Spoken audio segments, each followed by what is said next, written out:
Welcome back to another week of Just You and Me. I am Donna. And I am Adam. What's going on, Donna? How has your week been?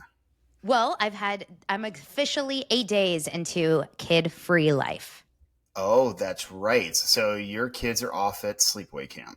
Um, They are, and you know what? I am finally, well, I wasn't sad this time at all. In fact, the first time I got like a little bit of a heart-tugging moment was yesterday okay. because I got my first letter from them, from one, only the older one, Dylan. And I'm not shocked. I don't think I'll even hear from Oliver, which is not shocking at all because he's just not like a like emotional, like Yes. connector. He's more like I love you. Dylan sent me a novel, but it's so cute because he is the one that I'm always a little bit more worried about. He's like the separation anxiety. Yeah. Not He doesn't have separation anxiety. That's actually not who he is. He's just more anxious. He's Okay. more, in his feelings. He's the one that struggles a little bit more with finding his people and do people like me and, feeling a little bit he struggles a little bit with, fitting in and all those things. Feeling bullied, whatever. Mm-hmm. Anyway, uh year 1 I got the letter saying like I hate it, I want to go home. Year 2 was uh I hate it, I want to go home, and then I love it. And then year 3, of course, I was like shocked. He's like, this is the best thing ever. I've made friends. I play music with this. I have this group. I have that group. I am so busy. I'm doing this. I'm this and this. It was the cutest thing. He's in heaven. He's in That's heaven. great. So of course, how can you be sad? Like they're so happy. How long? So far it's 8 days, but how much longer is it? How It's is it? a it's about 21 days. Oh, that is nice. So Beyond. my question to you, Donna, is Yes. why the hell did you not why didn't you plan a vacation, travel, something? Well, it's a really tough thing because Lance's business always gets busy exactly at this Oh, time. it So sucks. he he works in the industry and his industry, entertainment industry. Um and he's not a showbiz porn star for anyone that wants to know what the Well, entertainment industry is. you went there. Well, Okay. people always say like what entertainment? Who Adult says that? entertainment? No, no, no. So Yeah, his Lance does business not have an OnlyFans? it's actually weird. We really never spend my birthday together, which is in June. He very rarely are we spending Father's Day together. Like we're always really busy in the summer months. So unless we booked a trip and knowing that we would maybe have to turn down work for him in June or July when they were gone, and the reason we didn't this year is because we're throwing Dylan a bar mitzvah. It's like Ah, that's where our money's going. And camp got is it. so expensive too. So if our big expenses this year are summer camp and bar mitzvah. That makes sense. So right now Bellamy is doing 10 nights at sleepaway camp, Jewish Mm, sleepaway camp. She left yesterday. 10. That I thought it was only 1 week. No, it's 10 days. That's Last exciting. year was 5 days, I think, and now it's 10 or something like that. She was like a ball of anxiety leading up to it because she's like my anxious kid, like Yeah. always.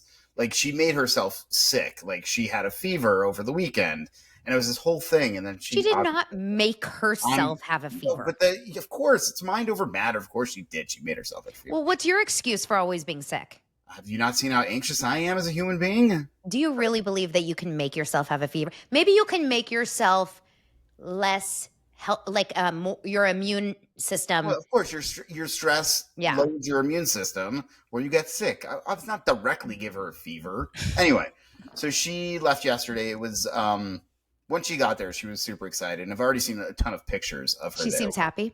Yeah, she's great.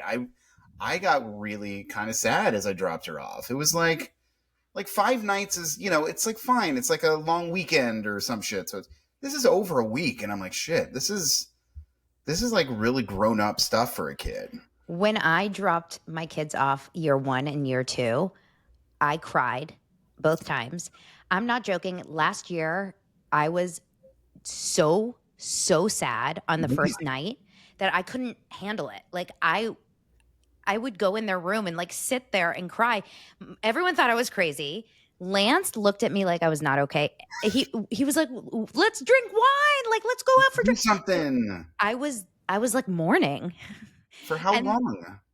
but this year I have not felt that not once. And I think that just happens. I think you just get more used to it and more looking Yeah. forward to it. But I think a lot of it is probably you're sad maybe a little bit because you're worried about them. Yeah, I mean, but the difference for you and I right now, at the very least, is that both of your kids are there. I only have one child there. So Lincoln is still at home. She's at day camp at this very moment, but she's still at home, and we still have kind of that little childhood still running around the house. So it's definitely different. So I still get a kid, but I do envy, and I think we've talked about this, is having both kids at the same time, because I remember my parents, like, the second they dropped us off, me and my brother, they were like on a flight to Europe. And I'm like, this is what I need.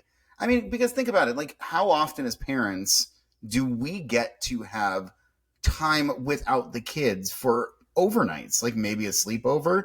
But this is something completely different. So, of course, I want to take advantage of it when they both go. I think, it's so interesting because everyone does that. Like a lot of people do that. My sister does that. She goes on huge European trips every year.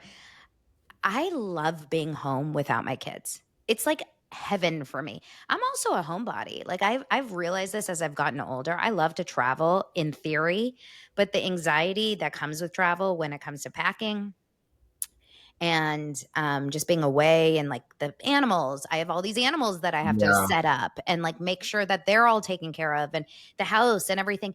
That adds so much stress to my life that and my job too, yeah, making sure that because that I love doing my job and it yeah. brings money in and like it's a day-to-day job. I actually find myself very happy at home and I've cleaned out both of their rooms and I redid Oliver's room. We got a new bed. We got like he's going to come home to a bigger bed and a redone room, which is really exciting that he's going to be excited for. We've redone our backyard. Like I feel like we have an oasis in our backyard now. Like I'm very happy at home. I don't really cook at night. Like we're ordering in more. We're saving money by not going to Europe. And also we're not worrying about not getting off being able to get off a ship because we're Jewish in Greece. I don't know if you heard about that. Yeah, I've heard about that too. Like Um, that's another thing right now. I know that we're seeing all these headlines because I have so many friends that are traveling Europe and they're not feeling it as much when they're actually there and we're right. just seeing the headlines. Yep. But it does have I do feel a little bit like a little hesitant to travel Europe right now. I don't know I why. mean, I get it. I think it all depends. I went for work. I went to Barcelona. Yeah, the hotbed. And I wasn't not gonna go. Like, and especially at the time I was working with actually quite a few Israelis that were coworkers, and they were also living in Barcelona. So Mm. when you have that, that's even more interesting for me. I think it was more of like I was a little nervous about just you know either appearing Jewish to somebody or getting into the conversation, whatever it was. But I think when I got there, it just kind of just felt like Europe again. I didn't see anything that was either scary or anything like that. It was actually quite nice, to be honest with you. So I think you're right. I think a lot of times we read all this stuff and we see it, and I'm sure people do have incidences where they get caught up in something that is anti-Semitic or uncomfortable, whatever it is. But I think for the most part, it just you're traveling, you'll be there for a little bit, and then you're coming home. I think And it's also almost like what was going on in LA with all the ICE protests and everything. If you are here, you don't see it on a day to day, but it's right, the news. Even the fires. The fires were so crazy, but so much of LA didn't even feel the effects unless you right. were right there. So, I mean, we felt the effects, but so much of LA is so big. Like you really have to be exactly right there to really feel all these big things. But the other things, like, I've done a couple other traveling things in the last year, and I went with my wife to Mexico City Mm, um, to celebrate her 40th birthday, and we actually just happened upon a pro-Israel protest mm, when we were there, and there was, like, it was right in one of their big main squares there. right in the middle of the city. It was kind of interesting to see that, and it was awesome to kind of stumble upon something that, whenever we think about going anywhere international, I mean, it's bad enough here, kind of the shit we deal with and we hear about. But then when we think like what we're talking about is traveling and going outside the country, maybe more Europe than anything. But in Mexico City, who knows? I didn't know what to expect. But then when you get in there, and then not only do I see, pro-Israel protest, but also we stumbled upon like the Jewish area of Mexico City, and it's just very interesting to see. Everybody's dealing with the same shit, no matter what, no matter who you are, and being Jewish, no matter how Jewish you are dealing with the same things, and you see it everywhere you go in these major metropolitan cities. So it's interesting. I think I was just happy to see something a little bit more positive than negative when I went to Mexico City. Yeah. It's good to like keep in mind that there's a lot of good people out there that like have our back and that are with us, you know? Yeah. Um, but wait, we have so much to talk about today, but we Mm-hmm. wanted to talk about the fact that you and I have become so obsessed with Billy Joel this week. And the reason why we're bringing it up on this podcast is because I did not know that Billy Joel was Jewish. Interesting. I've Did not. you? Yeah, I mean, I've seen him in concert probably about 7 times. I love Billy Joel. I grew Oh, up. My you, my I was always obsessed with Billy Joel because I grew up listening to his albums. My because your parents dad. loved him. Yeah, my parents even flew back because he had this massive residency in Madison Square Garden. Yeah. My parents flew to New York a few years Oh, ago just to go wow. see him there. And I'd seen him. I saw him at SoFi a couple years ago. I saw him at Intuit Dome last year with Lauren. And I always knew he was Jewish, but it was just interesting hearing about his upbringing and his neighborhood that he grew up in, which was not Jewish at all, and he felt like the only Jew in his neighborhood. But I felt I'm like just hearing the music and hearing everything. So But I'm he has a interested. documentary. The reason Yeah, why we're bringing it right, up, right. and I'm imagining most people have heard about it right now, but it's called And so it goes. And So It Goes. Thank you. It's two parts. The first part has been released, and the second part will be released Friday, the 25th. So it's the first part is 2.5 hours. I imagine the Hmm. second part will be I as think it well. is. Yeah, I think it is. And it's produced by Lazy Mills, which is Sean Hayes' production company, and Tom Hanks is also a producer. One of the best documentaries I've ever seen so far. It's really phenomenal, and I mean the music is just great, and just understanding his brilliance, and understanding just how unbelievable a musician he is. The fact that he's able to go through an experience in life and then just immediately be like, oh, I'm going to write a song about it. Oh yeah, everything, and that's why I like it because I know so much of his music, and now to hear the like pretty much the story about so many of these The things, backstory. and it's I love it because again, it's another one of these, you talk about you didn't know he was Jewish, but the idea that again, another Jewish person who probably had the odds stacked against him in terms of support, in terms of lifestyle growing up, but he worked his ass off. He realized that he had a gift, and he pretty much he pretty much took no for an answer and kept driving towards it and driving towards it and driving towards it. And he had like 5 albums that were like either not a success at all or mediocre success. And then when he came out with The Stranger in the 70s is where he kind of hit his stride. And it's just this is I love it because again this is not this whole thing where Jews run the world and Jews do this and Jews we own everything. It's because we have this work ethic and this mentality that we need to that we really want to succeed. We find goals and it's just part of our upbringing of who we are, and it's always been such an important part of why the Jews are so successful. And I think he definitely encapsulates that. So I found it very interesting to see how much failure he went through before he was actually successful. Also, what you mentioned just now is really important. He came from no money. He didn't have a wealthy upbringing. His dad left. Well, his dad beat him Yes. basically and left when he was 8. He was raised by a single working mother who was an alcoholic and undiagnosed bipolar. Bipolar. Yeah. So he was basically in an unhealthy life growing up with his sister. And like, thank God for his sister, I think, is the reason why he was okay. And the only thing that he had going for him was his talent and his mom's nurturing of that Yeah. talent. And I think, in my opinion, what you mentioned about the Judaism and the connecting of it, it's not the fact that he was so Jewish in his religion, because he wasn't. No, They not didn't at go all. to temple. They didn't like celebrate all the religions so much. It's not about that. But there's something about the saying Jewish mothers. And there's a reason that you say a Jewish mother. And I hate to like put it out there because not all Jewish mothers are going to be this way, but I would say most likely like a good majority of them are. Yeah. The reason why a Jewish mother is called a Jewish mother is because Jewish mothers are, you can call them in a bad way, overbearing, helicopter, all of that. In a good way, you would say that they really, really care. And I would like to say that they both mean the same thing depending on how you look at them.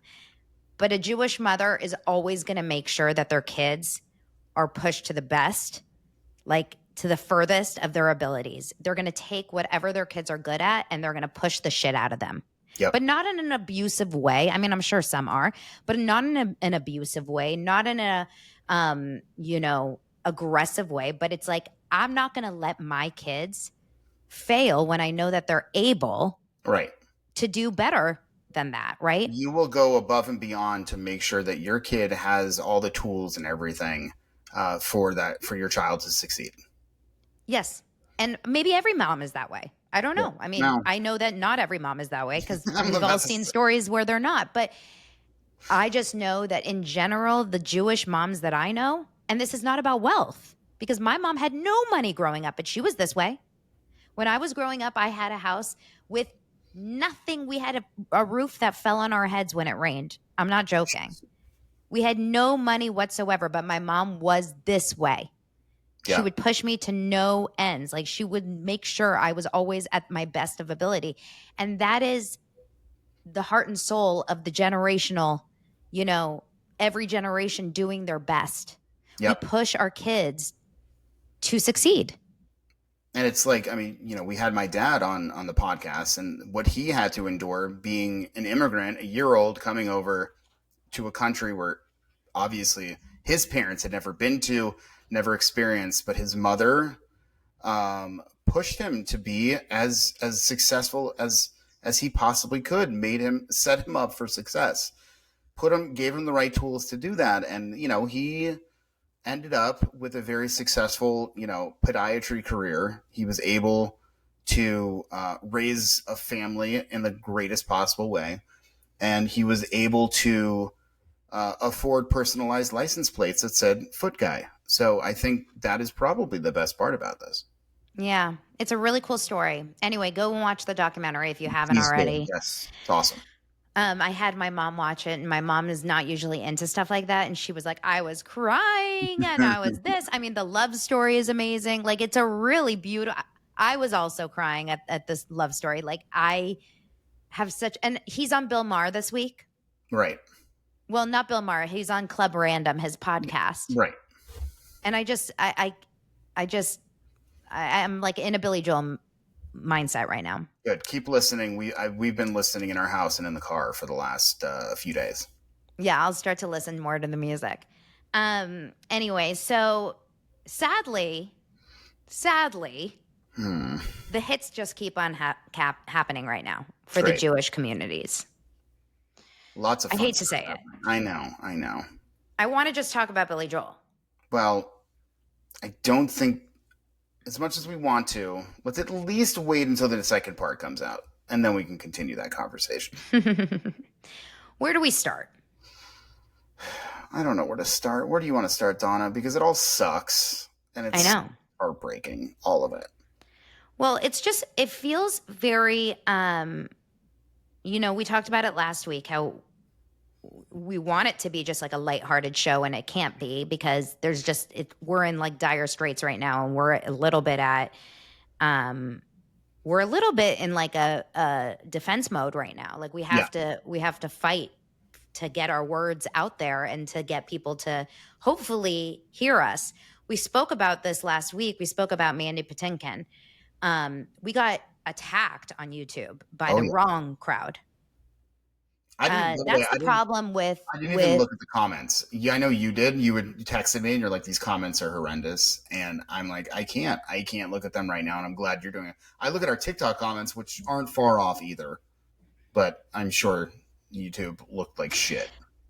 the problem is, you know, YouTube is a very, very scary place when it comes to, well, YouTube, TikTok, anywhere really, because if you are putting yourself out there and you're talking about Israel, um, or I guess Judaism, just in general, Hmm. you're opening yourself up to that crew who are just not able to see past. There's no nuance, right? You hear the word Israel, it's immediately bad. Israel bad. Right now we're dealing with like a war on a lot of fronts. Obviously we're dealing with the war in Gaza. And Hmm. then we're dealing with the PR war, and we're dealing with the anti-Semitic war, Yeah. and we're dealing with all of it.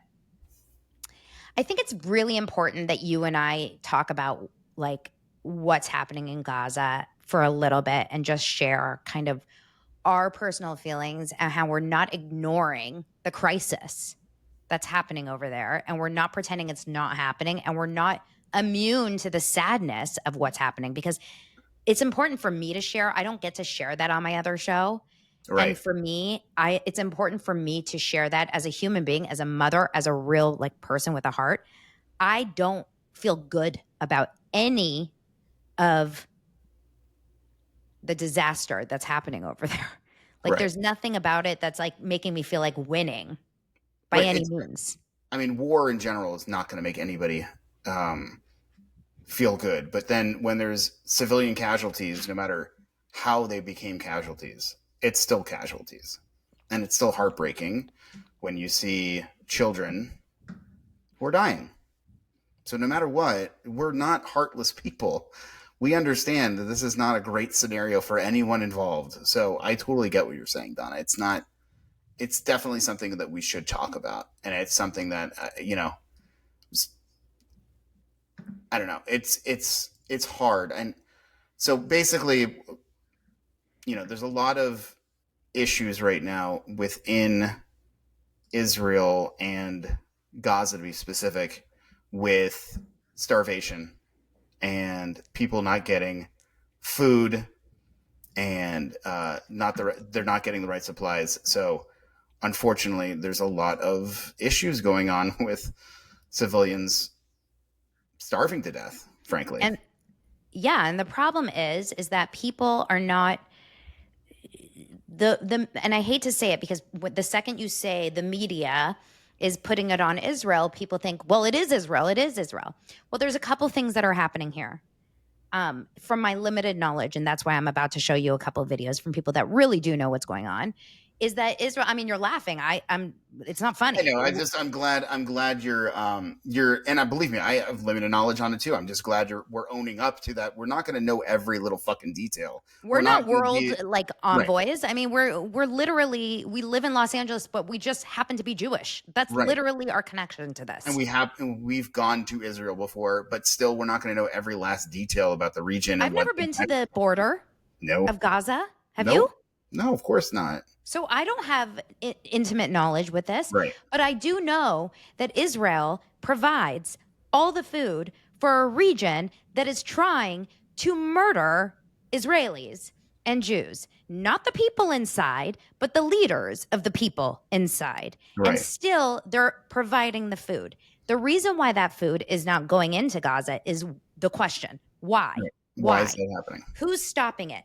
The food is there on the trucks. So why is it not going in? They're saying it's Israel. Israel is saying it's Hamas. I believe Israel. You can think that that's, when I say you, I don't think Adam thinks it's crazy, but the audience can think whatever they want. I'm going to show two videos from people that I believe and trust, and people can go and do their Come own to their own research. The conclusions. most Yep. important thing, I think, is that we get out of our echo chambers and our bubbles, because I've seen what the news reports, which is that it's Israel's fault. Hmm. And then you have to dive deeper and see, is it though? And I think it's important to see all of I the think news. while you're pulling this up, Yeah. I think this goes to something that I've mentioned before, is that nothing in this war is black and white. There's not, it's not just so easy to figure out what's wrong, what's right. Everybody is just, there's so many people on the pro-Palestine side that are just, it's so black and white for them.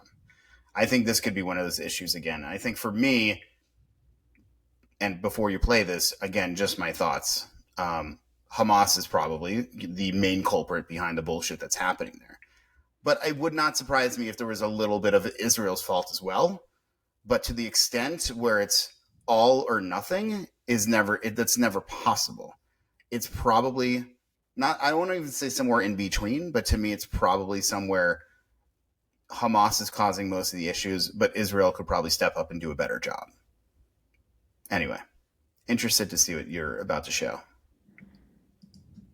To show you something that is going to blow your mind.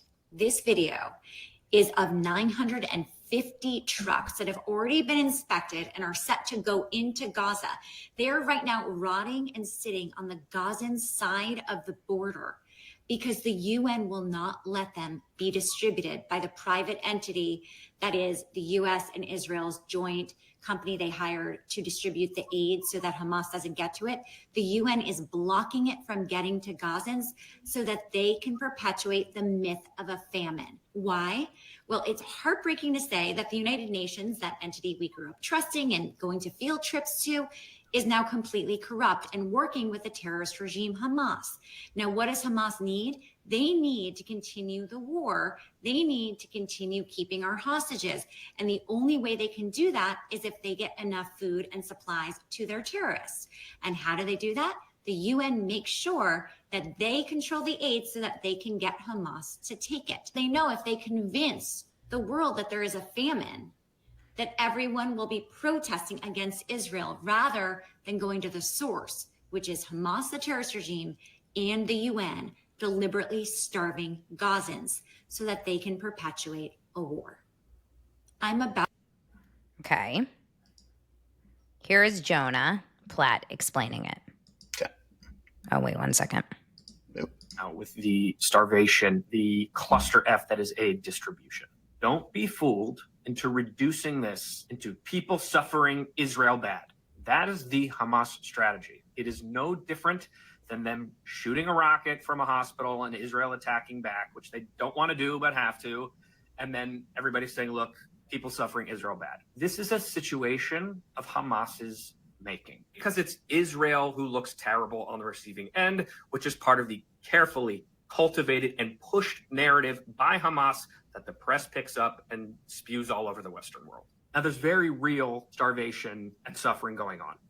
That is undeniable. Something needs to be done about the current system. It's obviously not working. It's got to be fixed. This is not good enough. And there's a reason it's happening the way that it's happening. The Wall Street Journal just put out an article. The main sticking point right now for Hamas in a ceasefire, in a war in which many would allege the Hamas party is the aggrieved party of a genocide, they are not agreeing to a ceasefire over who gets to distribute aid after the war ends.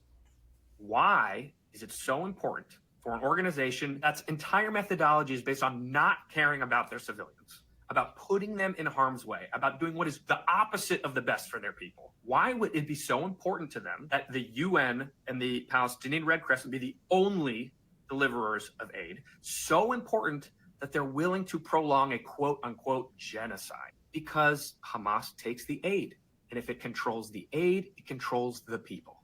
And if it controls the people, it maintains power. It's just like the war writ large, right? Israel has to do something. They have to respond. They cannot allow Hamas to just steal the aid, enrich itself, and control the people. They need to do a better job, but they are not the reason that we're in this situation.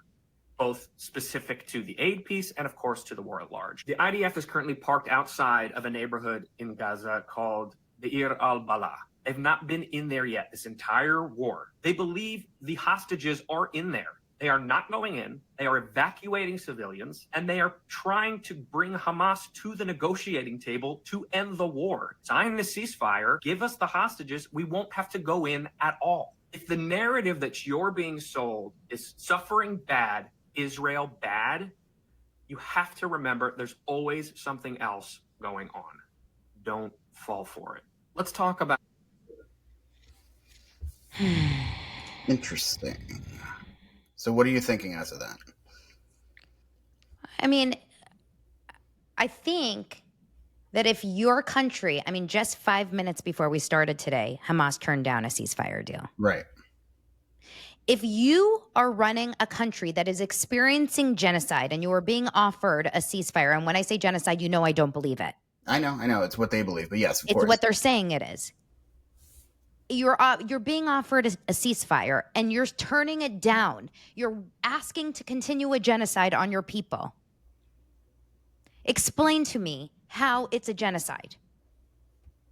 Explain to me how anyone can believe that they are doing the good thing, that they are the right ones, that we are. This is crazy making to me. Yeah.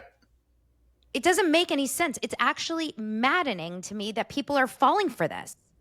I'm sorry. It's maddening to me.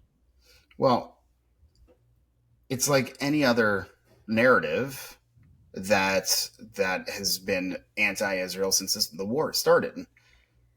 It is anything that will somehow be ammunition for the anti-Israel groups.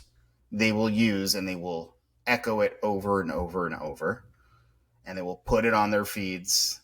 They will put it through to all of their to all the people who are subscribing to them, and it just gets bigger and bigger and bigger. And once you just hear it from somebody you trust on TikTok or Instagram, why would you challenge it? Why would a person say, "Oh, I'm going to"? You've already believed all this other stuff that's so anti-Israel. You're going to continue because this is just another thing that just adds to it. It's really maddening. I think you're right, because there is nothing at this point that Israel can do to be right in anything in these people's eyes. They will not. There's nothing that Israel can do at this point. Even if they invented a way to reincarnate everybody who died and then brought them back to life, that would be wrong too, somehow. So I don't know.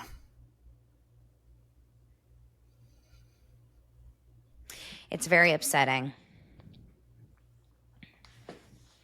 It's very upsetting because it doesn't feel like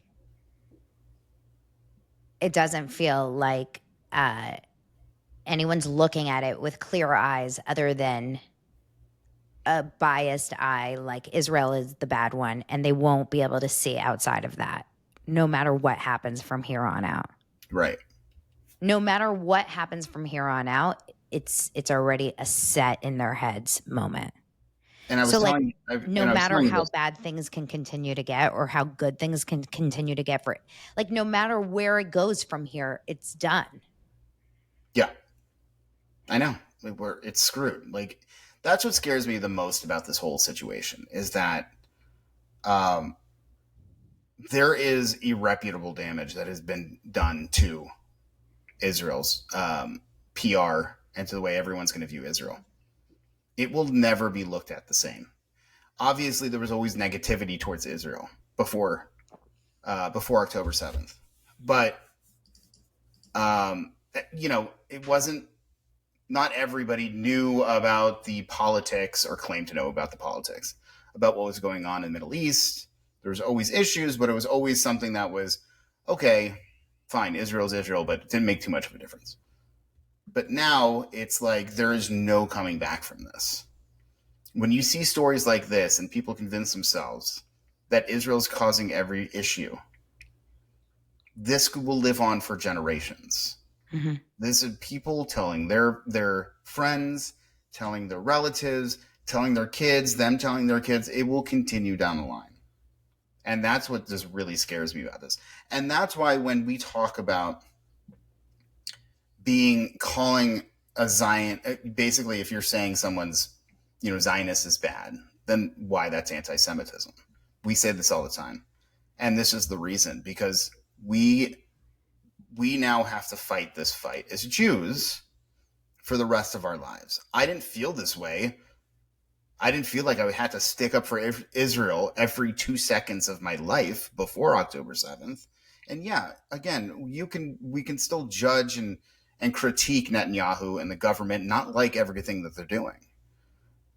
But we do that for all countries. We critique everything. But when it comes to this, it becomes, now it's like a cause that we have to continuously advocate. And I'm getting very, very, very tired and sad that this is what we have to do now. It's one thing for us to advocate against anti-Semitism and what we deal with on a daily basis and what we see in our comments and what we see in real life. But now we're fighting that fight and we're fighting this other fight. And they're so intertwined. And for anybody to say they're not is completely foolish and does not get what's going on. No, for people to be so anti-Israel and then be Jewish, or to be say that it's not about Judaism and it's about Israel, etc. Like you just don't. I hate to say it, but there is absolutely no way to separate Jews from Israel. You just can't. You cannot separate Jews from Israel at this point in the world, because, and those who want to separate themselves from Israel, those Jews who want to separate from Israel, with the way things are going, good luck. Yeah. Good fucking luck. Because I don't know about you, I'm very, very grateful Israel exists at this point in this world. Yeah. We have to. The way things are going, if Israel was to disappear tomorrow, the Jews would disappear the next day. Or not the next day, but you know what I mean? Israel is our safeguard. There's a reason the Jews, who make up a very small percentage of the world's population, has Israel as a place to feel secure and make sure everybody has each other's backs. Because if shit got real in this country and we needed to flee somewhere, for a fact we're fleeing to Israel. And if Israel's gone... Well, definitely not France. Definitely not London. Definitely not Spain. You have one to go by somewhere. one, every single one of these countries are becoming... Just today, Emmanuel Macron, our favorite, quote unquote, president of France, just announced that they're recognizing a Palestinian state. Yeah. In September. Did you see that? Nope. Just heard from you. France will recognize a Palestinian state in September, Macron says. It is not surprising in this. I don't have my surprise face on, because yep. It does. Of course it is. True to its historic commitment to a just and lasting peace in the Middle East, I've decided that France will recognize the state of Palestine. Macron posted to X. Are they not recognizing Israel? Is it Palestine instead of Israel? Or is it just recognizing both? We must build the state of Palestine, ensure its viability, and ensure that by accepting its demilitarization and fully recognizing Israel, it contributes to the security of all in the Middle East. There is no alternative. Okay, so we don't really know, but... I don't know what that means. No. But he's probably said in a beautiful French accent. He said it in French. I would hope so. I didn't know. He is French. if you didn't know.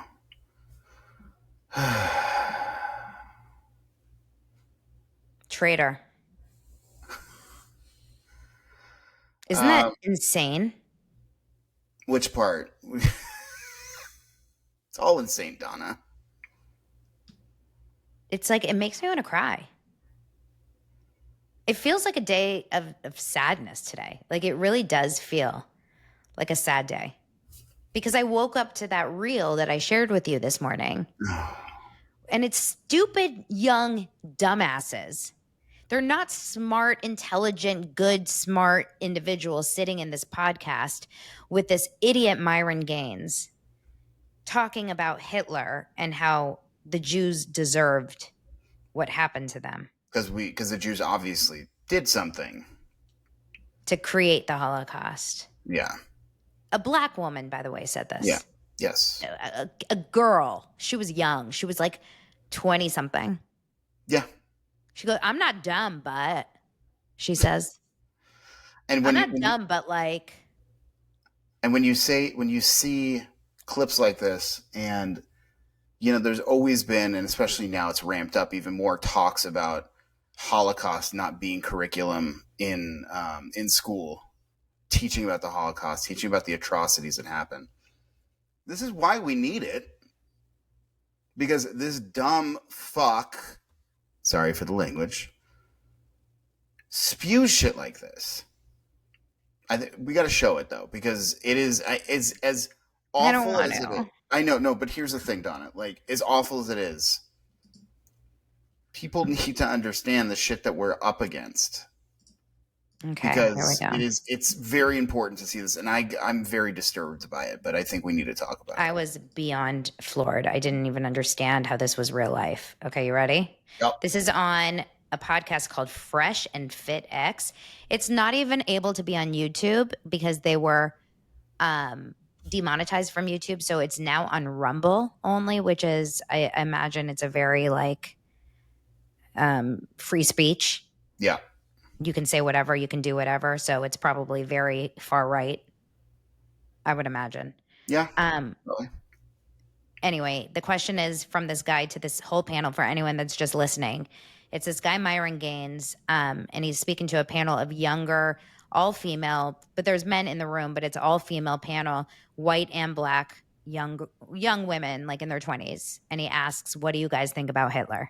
I think about Hitler. What did the Jewish did something to the Germans that made them act a certain way, but nobody wants to talk about it. Like, the Jews don't want to take accountability. They don't. Yes. I'm with you on that one. Okay. That's why like there was up to something, so the Germans wanted to take them out. Like, it had to be something. Like, Germans wanted to take them out, all of them out. They damn near Martin wiped everybody everybody off off the the map. They started it. So get somebody Damn, that he's mad. choosing hard. Like, yeah, talk shit about them. The Holocaust was the only way he can take out a huge population, like a huge amount of Jews all in one setting. But I already know what's going on. Like, I'm not dumb. Like, I know, like, the Jews did something. That's why they sent up here. They're trying to take back, like, they're trying to take back and get repercussions, especially from America, like from Americans. So they're taking over the government and stuff like that. I'm telling you, how do we take them down? How do we take them down? Yeah. I mean, gotta kill the motherfuckers. I hate to say it. My bad, y'all. My bad. Hitler, he had the plan, but his plan was just too, like, very, like, gruesome, if we can say it. Listen, he had to do what he had to do. But he had to do it. He was like, Listen, he was trying to save the world. I It agree. didn't work out. He just did I what he mean, had to do. Jews are the reason why the healthcare system and everything around us in the government is collapsing, because they're sitting up here stealing away from the American people. What do you guys think about Hitler? What is Okay. So, I'm not familiar with his podcast. Why would you? Right, exactly. We're not the demo. No. I don't even know who the fuck the demo is for this. I guess they're dumb assholes, because even, like, the fact that she says, I'm not dumb, and then right after she says, I'm not dumb, she continues to say a lot of dumb shit. Is the point of this podcast... Rage? Yeah, is it just to get people on there? Not that they're agreeing with the people, and I'm not saying this is a good podcast by any means. And I'm not this. They should have accountability for this too. But it's a point of it to get people on to say this type of shit, and then add fuel to the fire by asking follow-up questions to get them to do it. Like, what do you think of Hitler? And then she said something ridiculous, and then someone's like, okay, so how do you get rid of them?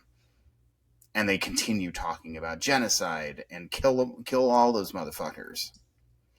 I think that they are a rage bait podcast because I did look at their Instagram, and it's not like they only talk about Israel, although they do talk about it a lot because that's like the hot button, rage baity topic. But this is another example of one of his pieces of content. No, dude, we're not equal at all. Like, men are better than women at everything. We built the world. And like, for me to say that is considered misogynistic and up. But it's the truth, man. You said women need to be made second-class citizens again. Yeah, they do. Facts. What I mean by that is we need to remove their voting rights. We need to make it where if they are going to vote, they need to have certain things in place. I think they need to be focused more on having a family and children and being subservient to men versus what they're doing now, which is being not serving men and thinking that they're better than men. Because what's happened is that feminism is kind of overcorrected. Women look at a majority of men like 90% as like annoying mosquitoes.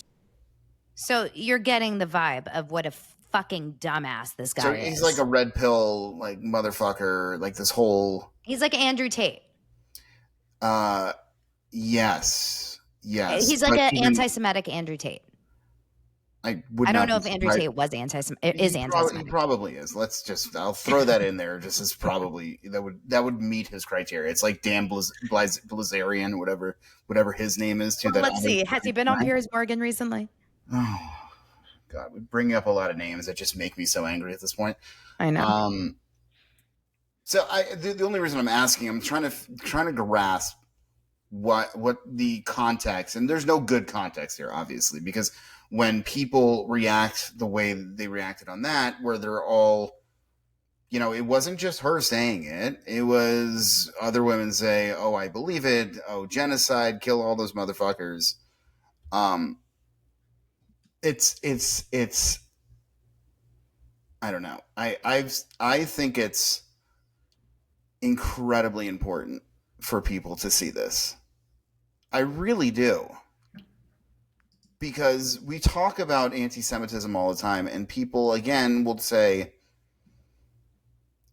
no, we're just anti-Zionists. We're not anti-Semitic. Now, fine. You say that all you want, but this is what it leads to. Do you think they would be having these conversations and these views would be so easily out there and cut into small bite-sized pieces for us to see if this shit wasn't going on? Because of what happened and what continues to happen in the Middle East and as the war rages on, this shit is more acceptable. It is more acceptable. And it's scary. It is so scary for me to think about this and to, just to know that we have children. We're going to grow up with this shit too, and making sure that they are able to, to face all of this hate as well. It's maddening. Mm-hmm.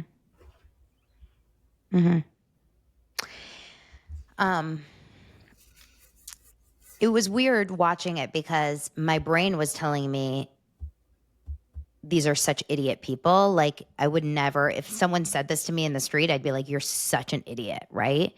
But what was freaky about it is how fast the goalpost keeps moving.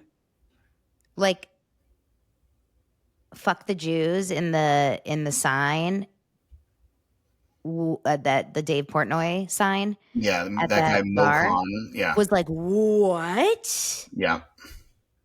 And that created such like a shock to my system. Mm-hmm. And now we have a full podcast where they're like, the Jews deserve the Holocaust. The Jews are taking down America. The Jews are the Jews create the Jews. And I'm like, we're not like, where is the goal? Like, what if we saw that 1 year ago? I would be on the floor. Right. Like, but I saw this and I was like, again? Like, it's just so weird how easily everyone's like bar is lowering for tolerance for this. Well, and I think, like, you We're think back. normalizing it. Well, you think back to before. This is my take on this, and and actually I had this conversation with a friend today. You think back to before October 7th. You have some like Marjorie Taylor Greene who has this infamous space laser, Jewish, control the weather, or they have these lasers, whatever it was. And you sit there and you laugh about it. You're like, who's going to take this human being seriously? Like, this is so stupid. Like, she's an idiot and she shouldn't be in Congress, but, it doesn't affect me. It's just stupid rhetoric. Fast forward to today, when I see this, I'm like, okay, these are just regular people who are now believing in conspiracy theories. And it's become acceptable. And to me, it's no longer funny. It's no longer a fringe thought. It was fringe. I don't think it was ever funny to me, but. Well, I think the space laser stuff, I just found it because I think she's a ridiculous human being. And I think, to me, it was more like, what is she doing and why is she in Congress? And I didn't think there was enough of people like her, which is why I laughed it off. But now when I look at this shit, this is what really scares me. Because now it's gone anti-Semitism and, Jewish conspiracy theories are completely mainstream.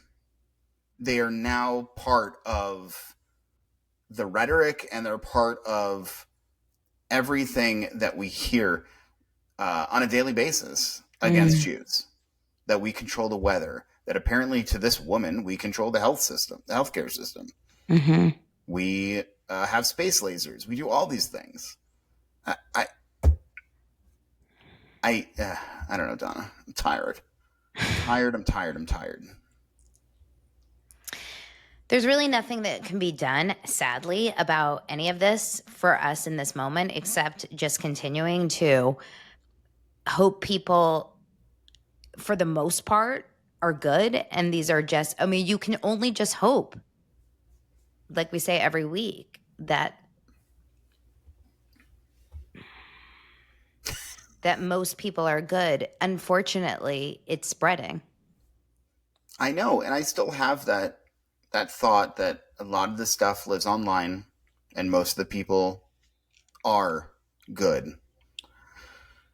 But then one by one, you start seeing shit like this, and the next person sees it and agrees with it, and then sees it and agrees with it, and it becomes even more mainstream than it already is.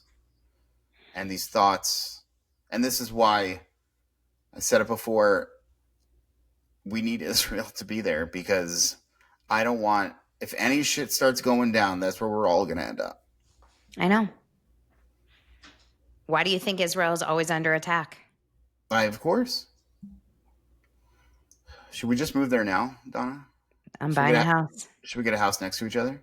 We actually should probably look for homes. It would probably be a great time to put down a down payment. I know. What part of Israel? Tel Aviv, ya habibi, Tel Aviv. I would assume Tel Aviv is probably the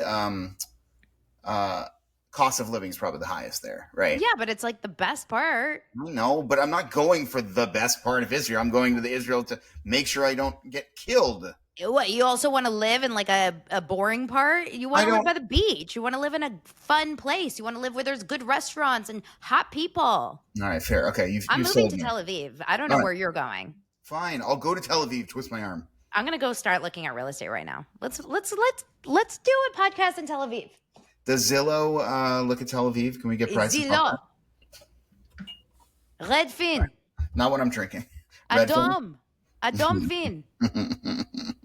All right, Adam. Well, I hope you have an amazing rest of your week. Yes, you too. What a good start and a sad ending for this podcast. No. It's going to be fun. I keep feeling, I'm going to stay positive until the end. That's what I want to hear. Until the end. No end.